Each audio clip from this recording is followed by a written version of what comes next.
अस्सलाम वालेकुम नाज़रीन, मैं हूं मलिक शाहज़ेब बाबर। रजब भट्ट फैमिली मशहूर कैरेक्टर है सोशल मीडिया के ऊपर और यूट्यूब के इनका जो है ना अकाउंट है, जो चैनल है, उसके तकरीबन 3.5 मिलियन सब्सक्राइबर हैं। इनके साथ एक सीन हुआ है कुछ अर्सा पहले, कोई 28 सितंबर को, जो कि रात के वक्त फायरिंग हुई है, हवाई फायरिंग। असल कहानी क्या है, असल वजह क्या है, वो लड़का कौन था, वो कहां से आया, इनकी दुश्मनी क्या है, इन तमाम तराजों से आज पर्दा उठाएंगे हम। वीडियो में आखिर तक बने रहिए। अगर आप मेरी वीडियो पर नए हैं तो मेरे चैनल को जरूर सब्सक्राइब कर लीजिए और बेल के आइकॉन को भी जरूर प्रेस किया करें, ताकि मेरी तमाम इस तरह की आने वाली ट्रेंडिंग वीडियोस आप तक वक्तन फवक्तन पहुंचती रहे। कमेंट बॉक्स में भी अपनी राय का जरूर इज़हार किया करें। अच्छा जी, ये जो लड़का है इसका नाम है जी शहरोज, राना शहरोज। ये काफी टाइम तक रजब फैमिली के साथ उठता बैठता रहा, आता रहा, जाता रहा, उनके साथ वीडियोस वगैरह बनाना, छोटी छोटी क्लिप वगैरह बना के टिकटॉक के ऊपर डालना, ये सारा मामला चलता रहा। ये सब ने इस चीज को एक्सपोज कर लिया है, सब ने बताया है, मैं इसकी गहराई में नहीं जाता। अच्छा, ये जो उनके साथ छोटी छोटी वीडियोस बनाता था, तो ये कोई 1 मिलियन या 100K 200K 500K इनके व्यूज वगैरह आ जाते थे,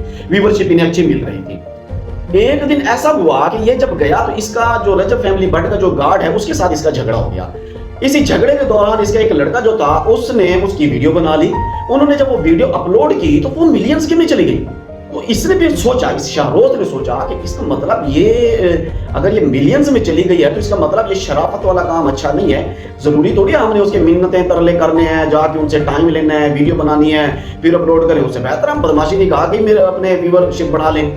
तो फिर इन्होंने जो है ना धमकियां लगाना शुरू, उनके घर के बाहर जाके धमकी लो, लेके आओ, उसनु लेके आओ, रजब नु लेके आओ, उसने अम्मी नु लेके आओ, वगैरह वगैरह बहुत सारी इनकी जो है ना चलती रही। इन्होंने वीडियोस वगैरह बनाते रहे, काफी सारा इनका फड्डा रहा। फिर एक दिन इनका जो है ना आपस में मामला हल हो गया, इन्होंने माफी तलाफी और सारा मामला चुपचाप हो गया। और रजब भट्ट ने एक वीडियो लगाई कि उसका सॉफ्टवेयर अपडेट हो चुका है, अब उसकी तरफ से कोई वीडियो नहीं आएगी। जब वो वीडियो इस राना शाहरोज तक पहुंची तो इसने फिर उसका जो रिएक्शन दिया, इसने लगाई कि भाई किसी के माई के लाल में जुर्रत नहीं है जो मेरा सॉफ्टवेयर अपडेट कर सके। बड़े बड़े बाल, बकायदा संजय दत्त का स्टाइल अपनाना और चेन शेन लगाना, जी मैं इस दुनिया का बड़ा खलनायक हूं, तो मेरा कोई सॉफ्टवेयर अपडेट नहीं कर सकता। बहरहाल उसने फिर उसके बाद वार्निंग भी दी कि मैं रात के 28 की रात को 3 बजे मैं जो है ना रजब भट्ट के घर जाऊंगा, जिसकी जुर्रत है मुझे रोक ले, या जो मेरा सॉफ्टवेयर अपडेट कर सकता है उसकी अगर जुर्रत है तो मेरा सॉफ्टवेयर अपडेट करके दे सकते थे। फिर इस नौजवान की, इस राना शाहरोज की जो गलती, बहुत बड़ी गलती, ये अपने साथ कोई 11-12 साथी लेके रात के 3 बजे उसके घर चला जाता है, वहां पर खड़े होकर वीडियो बनाता है, जी मैं देखो जी मैं रजब भट्ट के घर के बाहर हूँ, किसी की जुर्रत नहीं है जो मुझे रोक सके, अगर किसी में जुर्रत है तो मेरा सॉफ्टवेयर अपडेट करके दिखाए। वीडियो बन रही थी और यहाँ पर अचानक एक दफा दोबारा जो है इसका उनके गार्ड के साथ झगड़ा हो गया। झगड़ा जब हुआ तो इसने कहा अच्छा जी मैं अभी तुम्हें बताता हूँ। वो गया जी, अपना कोई असला शसला लेके आया, उसने जो है ना फायरिंग कर दी। वैसे मामला तो हवाई फायरिंग था, लेकिन एक शेल जो है ना उसकी दीवार के ऊपर लग गया।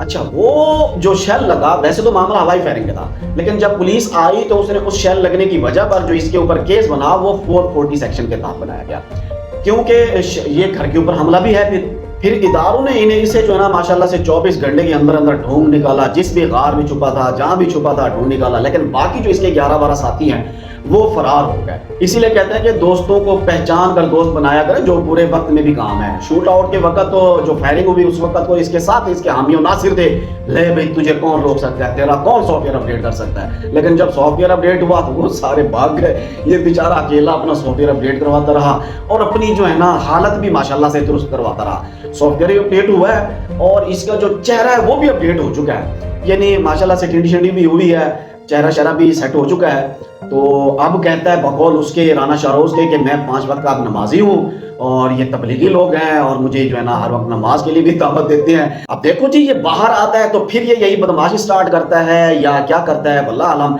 मैं अब इस लड़के का आपको बैकग्राउंड बताऊं कि ये लड़का क्या था असल में, ये क्या करता था।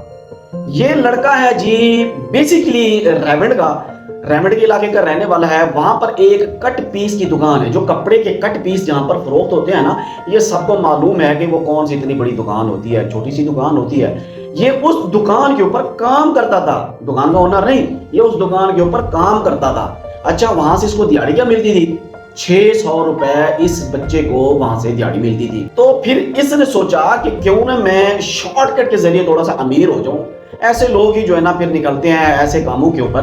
तो अच्छे रास्ते से अगर इसे व्यूअरशिप मिल रही थी तो फिर इसने कहा अच्छा बुरे रास्ते से ज्यादा अच्छा मिल रहा है, तो फिर इसने बुरे रास्ते को अपनाना शुरू कर दिया। बहरहाल पुलिस का ये बहुत ही अच्छा इकदाम है। ऐसे लोगों को वक्त के ऊपर अगर लगाम ना डाली तो फिर ये हद से आगे बढ़ जाते हैं और इनको देख देख के फिर उनकी जगह और भी आ जाते हैं। फिर ये मामला रीत ऐसा ऐसा चल पड़ती है। बहरहाल जी अब मौसूफ का जो है ना सॉफ्टवेयर अपडेट हो चुका है, मौलवी साहब बन चुके हैं, जो है ना तबलीगी भाई बन चुके हैं। देखते हैं बाहर आके वो कौन सी तबलीग स्टार्ट करते हैं। अल्लाह हाफिज।